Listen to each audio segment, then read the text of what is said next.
I'm Ashwini. Guess where I'm standing? I'm sure every Indian will have an idea about it. This is the most illustrious place of Karnataka, which is the Mysore Palace. And every person who comes to Karnataka obviously will have a desire to come to the Mysore Palace and see it for all its majesty and glory. Like I said in my previous video, so if you have not followed my previous video, I will leave the link in the description box below. Kindly follow it because this is going to be an entire series.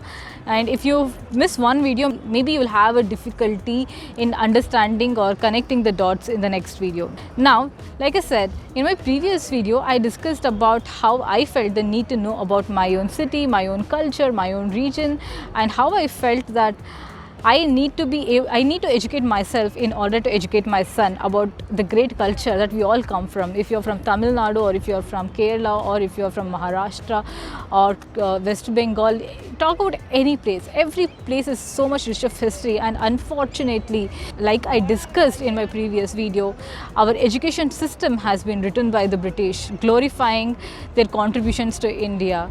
While some part of it is true, we are greatly damaged by them more than being enriched by them. And today I just feel, as an Indian and mostly as a Kannadiga and as a native of my own region, I just feel the need to educate myself about some of the heroic things that our ancestors, our rulers, our kings have done for us. And the starting point to me was finding out about Bangalore because I am a native Bangalorean. Today, the reason as a Bangalorean, in my very first video, why I'm standing in front of the Mysore Palace is because the family that lives here is one of the most illustrious families of Karnataka. And not only because they live here in this palace, because this family has had a major hand in contributing to the success of Bangalore. Today, Bangalore is a major IT capital of India, and Infosys, Wipro, these are some of the very big companies that started off in Bangalore, and today they have their branches all over the world. But I know it for a fact that if Infosys or Wipro had not started off as its birthplace in Bangalore, had they started off somewhere else, it wouldn't be this successful. It became successful because they started in Bangalore. And why did it become successful? Today, when I talk to my friends about why Bangalore is the IT capital of India, or what were the reasons why Bangalore is so successful, the major assumption of people is that people feel Bangalore's weather is so good that people want to just come to Bangalore, and probably that's one of the contributing forces for Bangalore's success. But if truly that was the case, then why not Kulu, Manali or Shimla or Ooty? Why aren't these places the IT capitals of India today? Why is it particularly Bangalore? So when I went in search of my answers to this, what I realized is this family that lives here in this palace, it's called as the Wodeyars. The Wodaya in Kannada means master, and this family has major contributions to Bangalore's success today.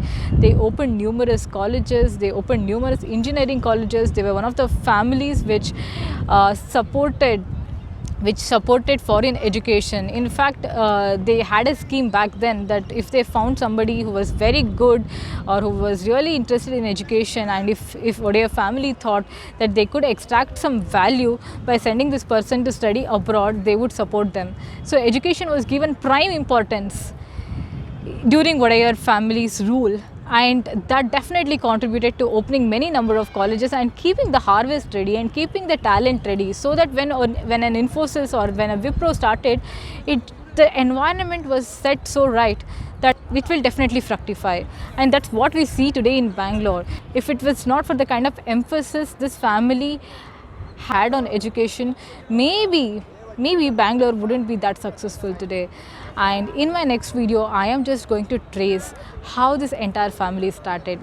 Today, what you see behind me is a very big structure, is one of the majestic structures, but Wodeyar family did not start like this. They started off as a very tiny place. It was actually feudatory or a tax payee to the Vijayanagara Empire. So something that was just a tax payee, it was just a feudatory to the Vijayanagara Empire. How did it become such a big force by itself? This is an interesting story. This is an intriguing story. Trust me, history does not offer you any less than some of the English or Hindi movies or Kannada movies or any other regional movies that you see. It's absolutely amazing. In fact, this entire research that I have done is so enriching that I'm just waiting to share these stories with you. In my next video, I'm going to Chamundi Hills, because Chamundi Hills is one of the major attractions of Mysore. But not just that, this entire royal family of Mysore, or this entire Wodeyar dynasty, started off in Chamundi Hills. It's an interesting story, so just stay tuned. I'm going to trace this entire lineage, and I'm going to give you an entire picture to what Bangalore or Karnataka is today. So just stay tuned and subscribe to my channel. And trust me, I can edit this. You can go ahead.